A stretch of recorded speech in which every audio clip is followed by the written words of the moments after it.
இன்னைக்கு இருக்க நிறைய பேரண்ட்ஸ்க்கான ஒரு கேள்வி, குழந்தைங்களுக்கு பூச்சி மருந்து கொடுத்தாலும் திரும்ப திரும்ப பூச்சி கடிக்குது. நைட் டைம்ல ரொம்ப கஷ்டப்படுறாங்க. இதுக்கு சரியான சொல்யூஷன் என்ன சார்? அண்ட் இது எதனால வருதுன்னு தெரிஞ்சுக்கலாமா? ஆமா, நீங்க சொல்ற மாதிரி இந்த பிரச்சனை ரொம்ப காமனான விஷயம்தான். பொதுவா இந்த பூச்சிகள் ராத்திரி நேரத்துல நம்ம உடம்ப விட்டு வெளியில ஆசன வாயில முட்டை இடுவாங்க. இந்த முட்டையை பாத்தீங்கன்னா நம்ம கண்ணுக்கு தெரியாத மைக்ரான் அளவுல நிறைய நம்பர்ஸ்ல இருக்கும். அது 2ல இருந்து 3 வாரம் நம்ம உடம்ப விட்டு வெளியில அது ஆக்டிவா இருக்கும்.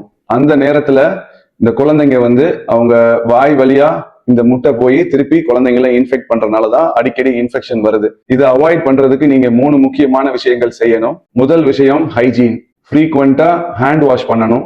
பர்டிகுலரா சாப்பாடு ஹேண்டில் பண்றதுக்கு முன்னாடி ஹேண்ட் வாஷ் பண்ணணும். டாய்லெட் யூஸ் பண்ணதுக்கு அப்புறமும் ஹேண்ட் வாஷ் பண்ணணும். அவங்களோட நெயில் நல்லா ரெகுலரா கட் பண்ணி கிளீனா வச்சுக்கணும். இது ரெண்டும் ஹைஜீனிக் பாயிண்ட் ஆஃப் வியூல ரொம்ப முக்கியம். வீட்டுல குழந்தைங்க படுத்திருக்க பெட்ஷீட்டு, அவங்களோட கிளாத்ஸ் எல்லாம் வாஷ் பண்ணதுக்கு அப்புறம் நல்லா கொதிக்கிற தண்ணியில வாஷ் பண்ணி எடுக்கிறது அவசியம். அதே மாதிரி அவங்களோட துணி வேஸ்ட், அழுக்கு துணியை உதறாம லாண்ட்ரிக்கு போடணும். இங்க உதறும் போது இந்த முட்டைகள் குழந்தைங்க இருக்க இடத்துல பரவி திருப்பி அந்த முட்டைகள் குழந்தைங்களை பாதிக்கிறதுக்கான வாய்ப்புகள் அதிகம். 3வது, உங்க குழந்தைங்க டாக்டரை பார்த்து கரெக்டான மருந்து எடுத்துக்கிறது தான் இந்த 3வது விஷயம். நன்றி.